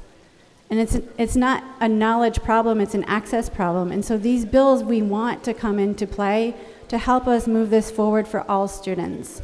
So the other thing that I do also is I'm an early literacy instructor in the Syracuse City school system. And I work with the most challenging schools. And I can assure you that there is not one child that's diagnosed with dyslexia. Not one. And there's not a lot of diversity in this room, right? So I think, again, if we can get folks at different angles to help move the needle for us, it's not just helping us, but it's helping the children who follow behind us, because who wants to walk in our shoes on a daily basis when we go home? This doesn't end, right? And a lot of folks just don't know. So thank you for coming, and thank you for fighting alongside us, and thank you for what you do. Thank you so much. Thank you. So we have like a little line here. Ameer and I have to be out of here by 12. So come on up. You want to say a few words? Bring your son. Hi, my name is Emily Hellstrom, and this is my son Jasper Marino. And we're here today. I'm on the CEC, which is the school board in Manhattan, and I started a Students with Disabilities Committee on the school board. Anybody who's on one of those could actually start that. We just said, let's start it, and we did. And then I'm also here with a team of people who put in for an Imagine Schools grant to try to create the first public school, DOE school, for children with dyslexia and other learning disabilities, struggling readers. In order to do this, we want to have more community outreach, and Joanne has beautifully agreed, along with several other assembly people and senators, some of whom have spoken here today, to do a panel in New York City, because it's awfully far to get up here and a lot of people can't come. So I just wanted to announce that it is this coming Monday, March 9th, from 6:30 to 8:30 p.m. at the Clinton School. And we've created a little link that if you have friends who want to join us that evening to hear about sort of in further depth some of this legislation, you can go to bit.ly/capital dyslexia capital ledge, DYSLEXIA capital LEG. So Dyslexia Ledge. And Joanne's going to be speaking, Brad Hoylman, and a couple of other people. Yes, and so we can send the link out. We can send the link out, but it is bit.ly/capital D dyslexia ledge, LEG. and we're going to be in Manhattan on Monday, just off of Union Square. All these legislators will be here speaking. There's a moderator. It's going to be a panel. Please, we would like to spread the word because we know that this takes an army, this legislation, and we really have to be the army. My son was very fortunate. He's at the Windward School this year. Jasper, did you want to say anything? Yeah, the Windward, like, it really helps in schools that teach dyslexic children. Anyway, Thank you. Thank you. Thank you. And you know, if we have your email address, so make sure we do, we can help send out the link to that as well. So thank you. And actually, I know you want to go next, but I have a legislator who needs to get to a meeting, but he would like to say a few words. This is Assemblymember Tom Abenanti. Thank you. First of all, there we go. Thank you all for coming. It is very important that you come and let your presence be known. You know the old thing about the squeaky wheel gets the oil? Well, you have to squeak. You have to squeak a lot because there's so much going on that you have to get our attention. There are so many needs in the state. There's so many things happening at once. You see us all running around from place to place to place. So it's great that you all came. It's really very important, so thank you for coming. Number two, you have a great leader. Okay, Assemblywoman Simon. In the short time she's been here, people pay attention to what she says. Okay, when she speaks, people know that they can rely on what she is saying. Okay, she's been in this field for a very long time. But as an attorney, she checks her facts before she makes statements. So when you have somebody like Jo Anne Simon speaking for you, you've got one of the best. Okay? On the issue that you're here for, it is so important that we pay attention to people with special needs. Where there are people with great needs or very little needs, whatever it is, they need that extra help. Because everybody has some kind of special ability. And it's our job to make sure we let people do the best that they can. And it's our job as a state to help them do that. I've seen so many kids who with just a little bit of help succeed, and not just succeed, excel. So I understand why you're here. And as a result of the work of Assemblymember Simon, I think so many others do too. And now we've got to turn the words into action. So thank you all for coming. Thank you, Tom. Thank you so much. Thank you. Thank you so much. Okay, come on down. We're looking forward to hearing from you. Sounds good. Hi, my name is Anna Benline. I'm a junior at John Jay High School. And I was diagnosed in third grade, and I found out that I was dyslexic. Actually, after my evaluation, I came back to my teacher and I told her that I was dyslexic, and she advised me not to tell anyone that I was dyslexic. So I didn't. I had teachers, telling me that I was stupid, and I had friends and peers telling me that I was stupid. And after so long, when you hear you're stupid, you're not bright, you're not going to get anywhere because of your dyslexia, you believe it. You understand, like, this might not be, school might not be my thing. But I realized I don't have to care what people think, and I'm not going to listen to someone who is going to put me down. So I got up and I did intervention work from Diana King, and my mom helped me get to where I need to be today. So high school now was smooth sailing up until I needed to get my reading accommodations. And my administrator told me, and I quote, "Because you have all 90 and above averages, you can't be dyslexic." And I was extremely, extremely angered by that comment, because dyslexia doesn't make you not smart. It gives you that platform to push yourself even farther, to be as bright and as possible as you can be. Right now, I'm in the top 20% of my junior class, and I've, thank you. And I've worked really hard, and I know with the right teaching and the right mentoring, that anyone can get to any place that they need to be. Thank you. Thank you. Thank you. That was beautiful. And you know, another theme here is that even when you know, the schools, people think they're going to look down on you, and so well-meaning teachers will say the craziest things sometimes. That is very hurtful, not intending to be hurtful, but very hurtful. And so what we want to do is we want to wear this on our sleeve, right? We want everybody to know that we're dyslexic and proud. We have ADHD and we're proud. And that is so important, that young people coming up stop hiding their disability.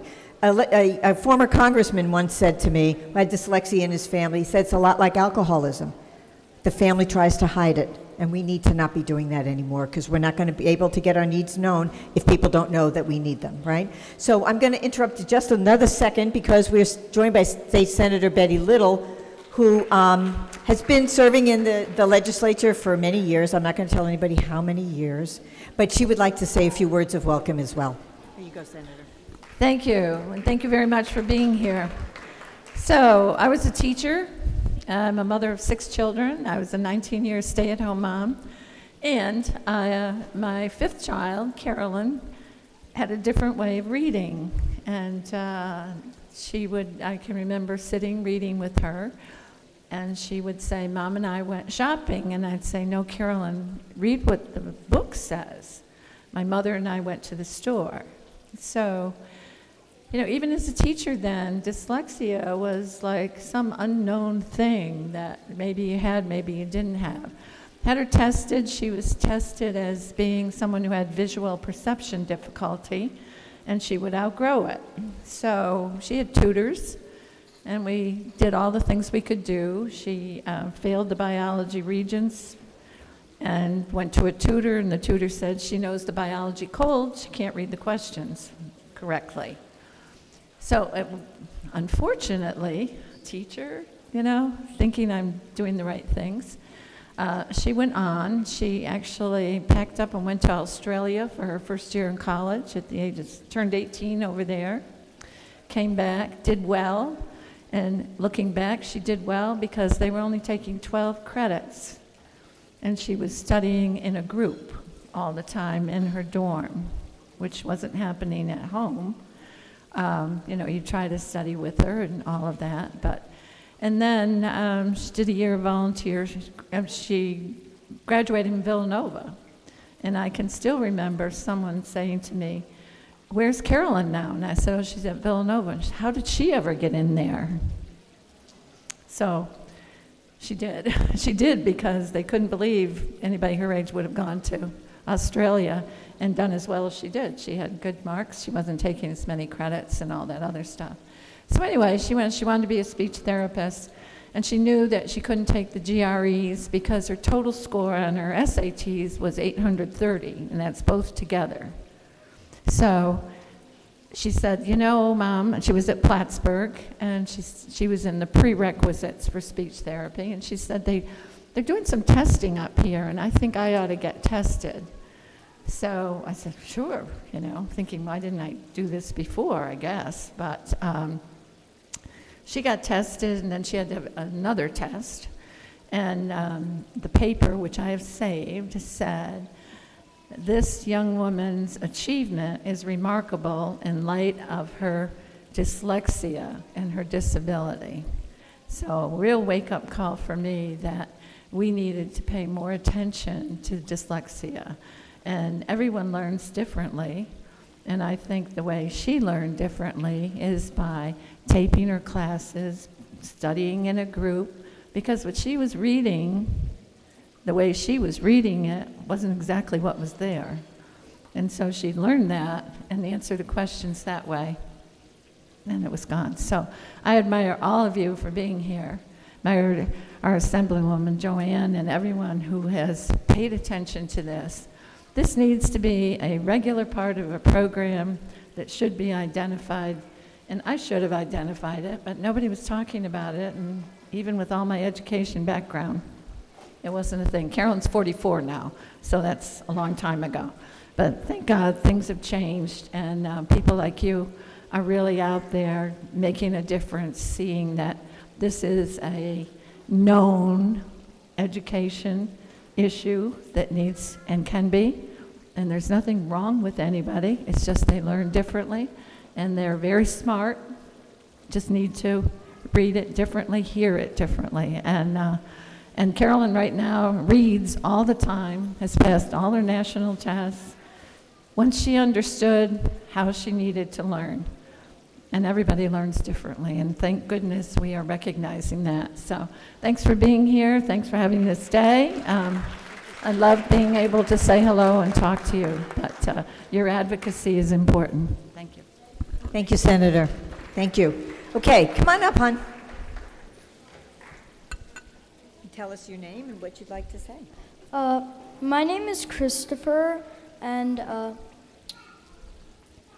I didn't really know that I had dyslexia because I never really had a problem with reading. I have stealth dyslexia. Writing has really been the only part that I struggle with.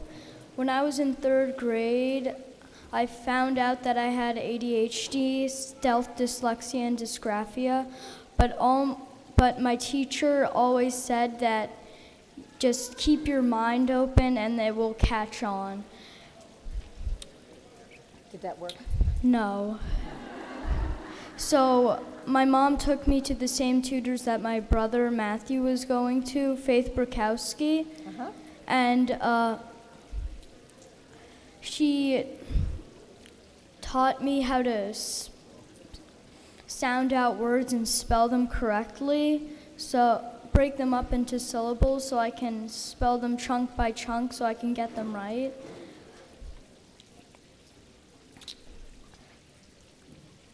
Also, handwriting is really hard for me. I can't write for a long period of time without my hand getting tired, so my mom lets me bring Theraputty into school to make my hand stronger. Excellent. Faith Brakowski is a very good tutor, and if your children have dyslexia, I think you should go to her. She is amazing. Thank you. Thank you. So we have unsolicited sales pitches here. Come on. Faith Brakowski is an amazing tutor. Here you go, sweetheart. Hi, I'm Matthew, and I'm Christopher's brother. And I got diagnosed with dyslexia when I was going into 1st grade. And for kindergarten and pre-K, I was struggling with reading. I was just so frustrated. I would just do nothing and say that I'll just say that I really don't want to do this right now. Maybe I'll do it later or some other time. But when I went with Faith Brakowski, that my mom got me as a tutor, it really changed. Okay. Did you want to say something else? Okay, go ahead. And I really learned how to read by chunks, syllables, endings, and just sounding out. There you have it. Just sounding out. Good advice. Thank you. Thank you, Matthew, and thank you, Christopher. Come on up. Okay, good. Happy to have you here. Hi. You can hold it yourself, or I can hold it for you. Why don't you just read that? A little nervous. How about that section right there? Good. Or This you one don't right even here have to read, first. just tell your story. Just say your name and what you want people to know. Want me to read it with you? I don't know. You got it. You ready? I don't want to do this. How about I'll read it for you. How about that? Okay, ready? Okay. I don't want to do this. Okay, I'll read it. Ready? Okay, so this is the letter Brendan wrote. First, I want to tell you how it feels to be dyslexic. It feels very frustrating and like torture to me. Probably the worst thing about being dyslexic is spelling. I cannot spell well, which is really not a good thing when you're in 4th grade and have to write all day. It feels like it takes me 5 hours to write one paragraph. I have to use a special modified Chromebook to help me write. This is why I have to type this letter. I'm always behind in class because I get pulled out so much and things take me longer. Then when I get home, I have to catch up on what I did not get to finish. It feels awkward, especially when I have to read out loud. I hate reading out loud because I sometimes say the words wrong, especially when the words end in ED. It is a bit embarrassing when the words are hard. I know I'm very smart, but it gets very tiring and tough when everything takes so long. Brendan and I's story, I taught in math in the South Bronx, and I was certified special ed. And my son, he's my oldest, and I was like a helicopter parent, and I always had a feeling something wasn't just right. And he had every red flag for dyslexia, and I am embarrassed to say, not once in my special ed training did we ever say the word dyslexia, learn about dyslexia. There was nothing in a single reading methods class we ever covered. I'm certified special ed and general ed 1 through 6 and math 7 through 12. And I always thought, thank God I don't teach kindergarten because that must be where they teach them how to read.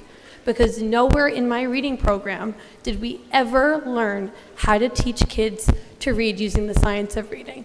This past year, I went away for 2 weeks till Kildonan. I became Orton Gillingham certified, and Brendan and I wake up every morning at 6 a.m. to do OG. He has, what was yesterday? 187 was yesterday, and he's doing phenomenal. He's reading on grade level now, the spelling we're working on, but it's not the teacher's fault. They do not have the training. Thank you, and thank you, Brandon, for being so courageous to come up here. Okay, we have to go do the TV thing.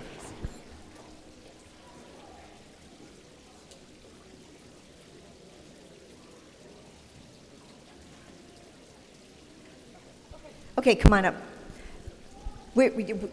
I have to do something at noon. Come on. So I'm just going to ask people to be brief if they can, and okay. we'll stay as long as we need to.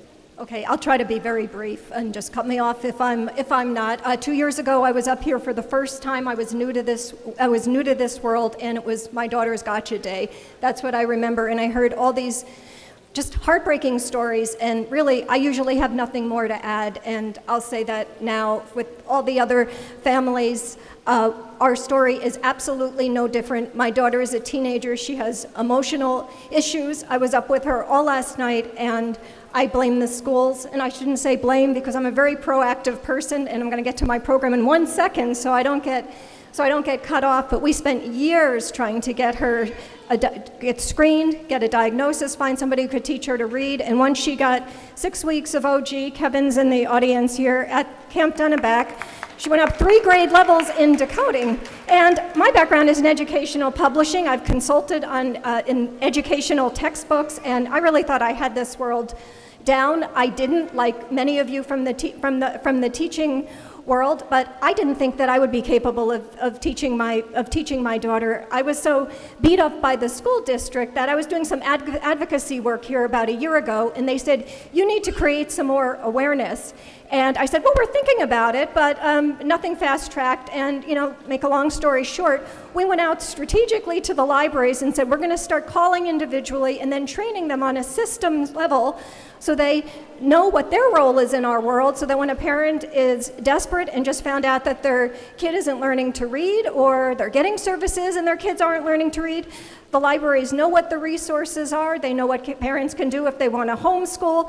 They know about bringing in Barton, and that the libraries in the community become more of a solution, because the fact is that until things change, we need to start doing it for ourselves, whether it's a grandmother getting trained, you yourself, or a caregiver or a daycare worker. We need more programs. So we're a new 501c3. We're called Teach My Kid to Read. Our first program is a library program. We're going system by system as fast as we can throughout New York. Tomorrow I will be at the Southern Adirondack Library System in Saratoga Springs. A couple of weeks, Monroe County, Nassau County, and these libraries are coming on board. There are advocates, and learn about us, and also the Decoding Dyslexia chapters, and I know that we're getting towards the end, all these other great parent organizations in New York, because let's just stick together, because we are getting there, and thank you. Thank you, and let's hear it for parents, right? All the great, incredible work that you're doing. Thank you. Hi, my name is Ursula Connolly, and I just want to mention the cycle of dyslexia and why some of this legislation is very important. I'm the parent of 2 dyslexic children, but I'm also the daughter of a dyslexic parent. And I grew up in a house where my father could not read or write. He never wrote me a letter. He never traveled outside of our town because he didn't think he could read to give back. He passed away without a home. He died homeless because the man who was selling him a remortgage was smarter than he was, or so he thought.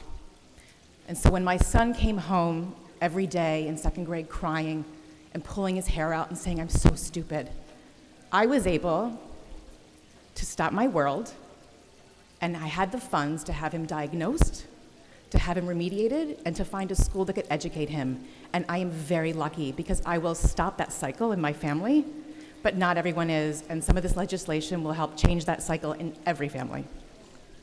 Thank you so much. Thank you. My name is Tina Carney. I'm from Rochester, New York. I've never been to Albany. This is my very first time, and thank you so much for doing this. Thank you, every single person, for being here. 11 months ago, I didn't know what I didn't know, and I'm on a quest with you as a collaboration to teach and inspire and educate everybody at all systems. This is a system-wide problem. There are stickers. Proud Dyslexia LA stickers, come and pick them up. Parents, you have power. We have power. Let us continue to be together, know and support each other. And if the school is giving you pushback, trust your gut. Parents' gut is rarely wrong. Trust your gut. Thanks for having me. Thank you again. Thank you. Thank you so much. Come on. Thank you. Thank you for waiting so patiently, and for all of you in the audience who are still here to listen. And everybody who has participated. I'm really just, it gives me great hope every time we do this, to have more people here, to keep telling the story, sharing the story, have those ripple effects go out. There are more and more legislators who are getting on board. There are more and more legislators that we've been able to talk to who understand this much better than they used to. Or for the first time, one of our former legislators who represented Albany for years was dyslexic. And he said to me a couple of years ago, he appeared on one of our panels, he said, "You know, until you came, I never heard the word dyslexia in the legislature at all." So it's so important for us to keep using that word and talking about it, because every time I talk about it, somebody says, "Oh, you know, I was dyslexic," or "My sister is dyslexic," or "My parent is dyslexic," or "My kid is dyslexic." It is very common. It is not uncommon, and we have to take it out of the shadows. So thank you all for doing that, and thank you for being our last speaker. Thank you. Thank you for having me. Exactly 10 years ago today, I graduated from SUNY Albany in public administration, and I got my master's here, and I worked in the LOB, but now I am a special education teacher, and he is my student. And I was a New York City teaching fellow. I did AmeriCorps. And I was frustrated because I almost quit teaching about 8 times. And I'm so frustrated that now I'm going to say, remember my name, because my name is Deirdre Levy, and I'm running for councilwoman in District 35 in Brooklyn. Thank you. Thank you. Alrighty, thank you so much. Those of you who don't have the tips or talking points on the bills, we have the flyer there. I know some of you have appointments to meet with legislators, and I really encourage you to do that. I want to thank everybody for coming. I want to thank again Ameer Baraka for coming and sharing his wisdom, his story, his passion, his vision, and his hope for the future for our children. And, you know, it is so important that we have people like Ameer coming up and talking with us, and I'm so grateful to him for taking time out of his very, very busy schedule, jetting around the country, to come here and spend the morning with us. Thank you so much, Ameer. And that concludes our 5th Dyslexia Awareness Day.